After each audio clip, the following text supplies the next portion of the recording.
Pada Mas Pram, izinkan saya mengawal secara khusus tentang lembaga adat masyarakat Betawi ini yang akan kita wujudkan. Ya, hari ini FBR menandatangani komitmen kerjasama ketahanan budaya di Jakarta, terutama berkaitan dengan amanah dari pasal 31 Undang-Undang Nomor 2 Tahun 2024 tentang Daerah Khusus Jakarta, di mana di dalamnya ada frase lembaga adat dan kemajuan kebudayaan Betawi. Dan yang sepanjang ini berjuang dari 2000 sejak diwacanakannya ibu kota pindah adalah kami FBR dan LKB. Kemudian berdistribusi peran. Kalau urusan lembaga adat, bagian kita untuk membuat naskah akademik dan draftnya. Sedangkan untuk pemajuan kebudayaan Betawi itu adalah LKB. Jadi hari ini saya mempercayakan itu kepada Mas Pram dan Bang Dul karena kami yakin beliau akan menang. Sehingga aspirasi masyarakat Betawi bisa diwujudkan. Terima kasih. Jadi apa yang disampaikan oleh Ketua EBR, Imam Besar EBR, kami sudah menerima, dan apa yang menjadi naskah akademik dan juga lembaga adat maupun kebudayaan Betawi, kami akan tindak lanjuti. Insya Allah kalau amanah itu kami dapatkan, dan kami meyakini pasti itu membawa kebaikan bagi masyarakat Betawi yang ada di Jakarta, apalagi Jakarta bukan lagi sebagai ibu kota, tetapi sebagai kota global dan pusat perekonomian nasional. Maka dengan itu Pak Kiai, kami, saya dan Bang Dul, mudah-mudahan insya Allah akan bisa mewujudkan apa yang tertulis dalam naskah akademik tersebut. Usulan khusus Presiden untuk kerjasama internasional IKN bilang kalau Jakarta ini masyarakat ibu kota beberapa tahun ke depan, gimana dengan status DKJ? Jadi memang tergantung kepada perpres yang nanti apakah ditandatangani oleh Presiden terpilih, dalam hal ini Pak Prabowo. Tetapi kalau melihat yang ada 10 tahun ke depan, heavy pemerintahan masih di Jakarta. Karena belum ada kementerian lembaga yang dibangun di IKN maupun kantor misalnya lah DPR, DPD, MPR, bahkan kantor-kantor partai politik pun pusatnya belum ada satupun yang ada di IKN. Ini menunjukkan bahwa heavy pemerintahan masih ada di Jakarta sampai dengan 5 atau 10 tahun ke depan. Mas, kenapa sih tadi sampai berlinang air matanya? Saya akan minta izin kepada Pak Gubernur untuk lembaga adat Betawi ini. Saya wakil gubernur akan mengawal secara khusus. Saya akan wujudkan. Ini dialog saya dengan almarhum Benyamin. Saya ingat sekali 92 saya duduk bersama, dia berpikir tentang lembaga adat Jakarta, Betawi khususnya. Nah, jadi alhamdulillah hari ini FBR dengan LKB telah melanjutkan impian itu. Makanya tadi saya dekap skenario itu, sama juga saya memegang skenario sidul anak sekolahan. Jadi saya terima kasih kepada FBR telah mengingatkan saya kembali. Inilah waktunya Jakarta berkebudayaan. Makanya kenapa lagu sidul, siapa bilang anak Betawi nggak berbudaya, kan katanya, semua katanya. Nah ini saya ingin wujudkan. Jadi sekali lagi kepada Pak Kiai Lutfi, saya sangat berterima kasih. Dan kepada Mas Pram, izinkan saya mengawal secara khusus tentang lembaga adat masyarakat Betawi ini yang akan kita wujudkan. Mungkin itu saja. Mas Pram, ini bagaimana Mas Pram melihat dukungan dari FBR sendiri itu sejauh mana Mas Pram yakin itu bisa memenangkan? Jadi FBR ini akarnya ada di bawah. Karena saya sudah bersinggungan, berinteraksi sangat lama dengan FBR. Saya tahu mereka akarnya kuat sekali di bawah.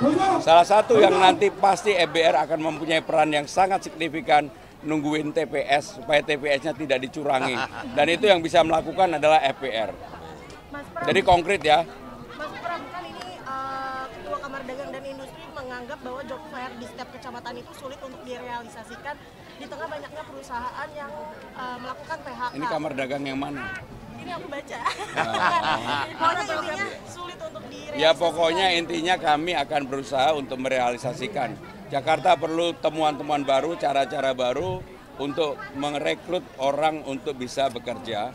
Termasuk pelatihan di kecamatan, balai latihan kerja itu betul-betul kami lakukan dan bersertifikasi. Karena kalau itu pasti bisa, dan kerjasama juga dengan agen-agen asing juga nggak apa-apa, supaya mereka bisa bekerja di luar negeri gitu. Akan kami lakukan. Oke, ya makasih ya. Ya seperti biasa penyaluran bekerja sama dengan ini ya. Ya makasih ya. Terima kasih. Sekaligus mungkin kesempatan ini saya ingin ucapan terima kasih kepada semua saudara saya yang ada di Jakarta. Sekarang Betawi mendukung, alhamdulillah kemarin NTT juga, Bali sudah, Sunda silakan, mari kita nunggu. Saya ucapan terima kasih kepada masyarakat Jakarta atas dukungannya. Makasih. Dorongan yang luar biasa pada hari ini diberikan kepada saya dan Bang Dul. Saya dan Bang Dul dengan dukungan penuh dari EBR ini, saya yakin, hakul yakin kami akan menang dalam pertarungan. Amin. Betawi,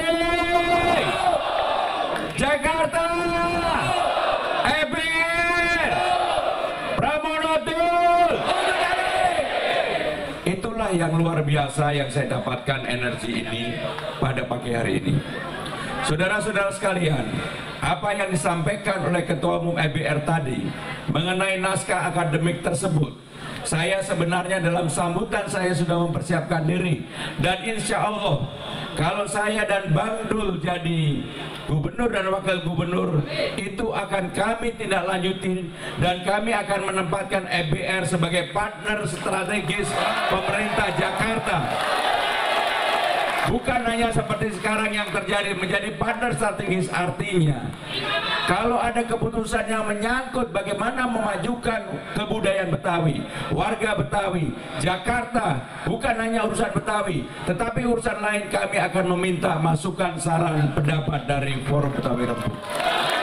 Karena apa itu? Kartu Jakarta Pintar, Kartu Jakarta Sehat, Kartu Lansia, Jumantik, Dasawisma, PKK, Posyandu, RT RW, dan sebagainya. Itulah yang menjadi konsentrasi saya dan Bang Dul untuk diselesaikan dalam tahap awal.